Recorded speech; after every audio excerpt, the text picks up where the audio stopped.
सभापति महोदय, मैं आभार प्रकट करना चाहूंगा कि इस बहुत महत्वपूर्ण आभार प्रकट किए बगैर बोलिए। अच्छा। समय बचाइए जी प्लीज। ये जब्र भी देखा है तारीख की नजरों ने, लम्हों ने खता की और सदियों ने सजा पाई। सर वो खता क्या थी? मैं प्रधानमंत्री जी का और शिक्षा मंत्री जी का आभार प्रकट करना चाहूंगा, लेकिन ये काम 15 अगस्त 1947 को देश आजाद होते ही 16 अगस्त के बाद जो पहली कैबिनेट हुई थी उसमें नई शिक्षा नीति आनी चाहिए थी। और नई शिक्षा नीति क्यों आनी चाहिए थी? क्योंकि हम पर हमला किया शक ने, हूड़ ने, देन खिलजी, बख्तियार खिलजी ने, फिर गुलामों ने, गोरी ने, खिलजी ने, तुगलक ने, लोधी ने, अफगान ने, मुगलों ने, इटालियन ने, उसके बाद डचेज ने, पुर्तगालीज ने, फ्रांस के लोगों ने, और उसके बाद ईस्ट इंडिया कंपनी के माध्यम से लॉर्ड मैकाले की औलादें आ गईं और बाद में इटालियन आ गई। इसलिए हमें बहुत पहले अपनी नई शिक्षा नीति बनानी चाहिए थी। मैं सांसद जी की बात से सहमत होते हुए कि समान शिक्षा नीति होनी चाहिए थी।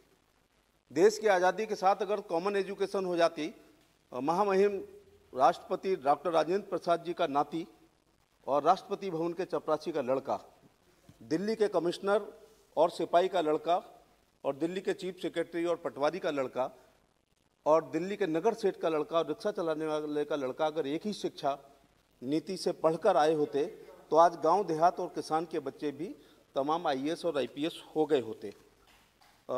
इसलिए मैं प्रधानमंत्री जी का और आपका आभार प्रकट करना चाहूँगा। गलती ये हुई कि हमारी जो एक ज़माना था जब संस्कृत में आम आदमी बात किया करता था, फिर ये जो गुलाम वंश और ये तमाम हमारी संस्कृति और शिक्षा पर हमले हुए, इसलिए हमें अपनी पुरानी ये नालंदा विश्वविद्यालय वाला देश है, ये तक्षशिला वाला देश है, ये विक्रम विश्वविद्यालय वाला देश है। बख्तियार खिलजी ने जब नालंदा को जलाया था तो 7 मंजिला जो हमारी लाइब्रेरी थी वो 3 साल तक धुआं होता रहा है। पेन ड्राइव तो होती नहीं थी जो कहीं पर प्रिजर्व करके रख दी गई हो। हमारा सारा मूल साहित्य लगभग नष्ट हो गया है। इसलिए माननीय शिक्षा मंत्री जी के कंधे पर हमारी पुरानी सभ्यता, संस्कृति, धर्म, आध्यात्म, इन सबको अक्षुण्ण बनाने का और उनको पुनर्जीवित करने का और उसको संरक्षित करने की एक बहुत बड़ी जिम्मेदारी आपके कंधों पर और भी आ जाती है। बर्क साहब उर्दू की बात कर रहे थे। हम अब 800 साल आपने राज किया है तो उर्दू हमारी भाषा हो गई है। मैं माँ से लिपटता हूँ और मौसी मुस्कुराती है। मैं उर्दू में गज़ल कहता हूँ और हिंदी मुस्कुराती है। लेकिन बर्क साहब, वोट बैंक के रूप में इस्तेमाल किया गया आपको, उर्दू से कोई प्यार नहीं किया गया।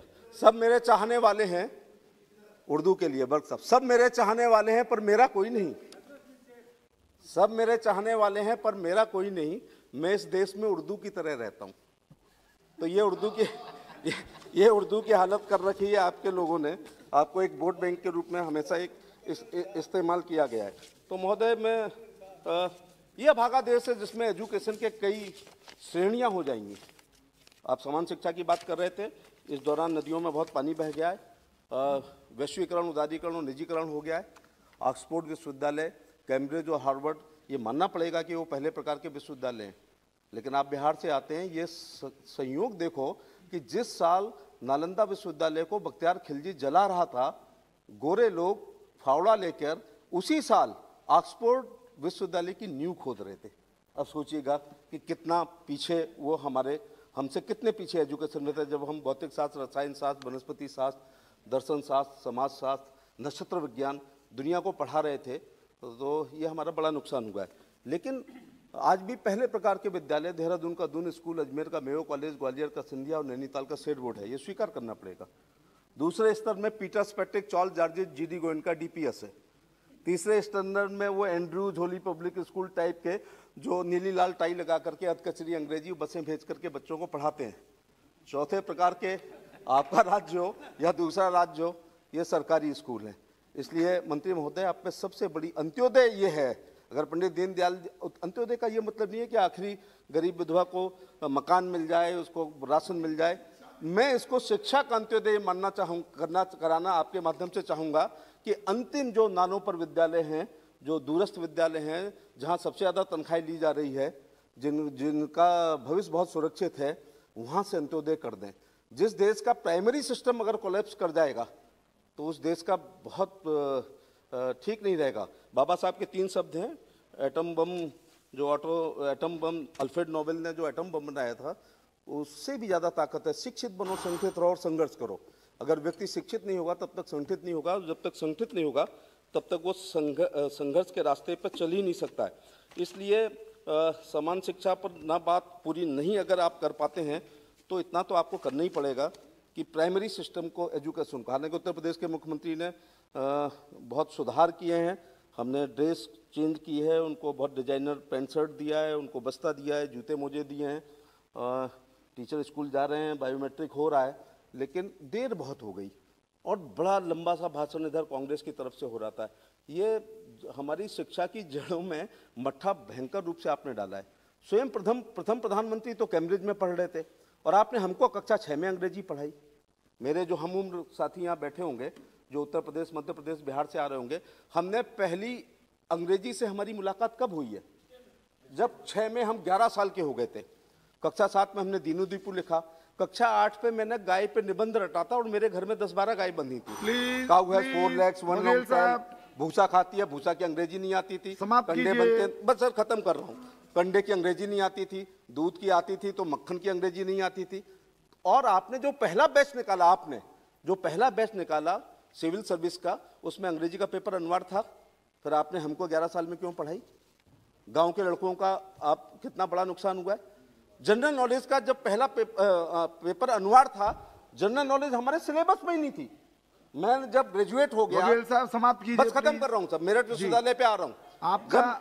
जी जी जी, जब हम लोगों ने ग्रेजुएशन कर ली, नौकरी का फॉर्म भरा तो एक हाथ में फॉर्म था और दूसरे हाथ में जनरल नॉलेज होगी। प्रतियोगिता दर्पण में खरीद के लाया, प्रगत मंजूषा खरीद के लाया, उपकार प्रकाशन की खन्ना वर्मा की किताब खरीदी, एब्रीविएशन से श्रीमती संगीता आजाद, एब्रीविएशन अल्फाबेट पे शुरू होता है। ऑक्सिलरी एयरफोर्स से मैंने शुरू किया, नदी कौन सी लंबी है, पहाड़ कौन सा ऊंचा है, मुद्रा कौन है, ग्रेजुएट लड़का पढ़ रहा है। श्रीमती संगीता आजाद, बस अब मैं डिमांड अपनी मांग कर लूं साहब। मैं केवल ये आपके माध्यम से माननीय मंत्री जी से चाहूंगा कि आगरा विश्वविद्यालय, आगरा जो डॉक्टर BR अम्बेडकर विश्वविद्यालय है 1932 का है, पुराना विश्वविद्यालय है, इसी से कानपुर विश्वविद्यालय कानपुर, मेरठ विश्वविद्यालय मेरठ, बुंदेलखंड विश्वविद्यालय झांसी, रुहेलखंड विश्वविद्यालय बरेली। सर पर 1 मिनट, असली चीज रह गई। और आपका विश्वविद्यालय शुरू में बोलनी चाहिए, चौधरी चरण सिंह विश्वविद्यालय मेरठ इसी में से बने हैं, इसलिए इसको केंद्रीय विश्वविद्यालय का दर्जा दे दें साहब। आगरा कॉलेज आगरा 1823 का है। इट वाज आखिरी वाक्य बोलिए, आधा मिनट। डीम्ड विश्वविद्यालय RBS कॉलेज जिसके पास हजारों एकड़ बीघे जमीन है, उसको कृषि विश्वविद्यालय का दर्जा दे दें। सब शिक्षा का बहुत बड़ा केंद्र रहा है आगरा, मुगलों से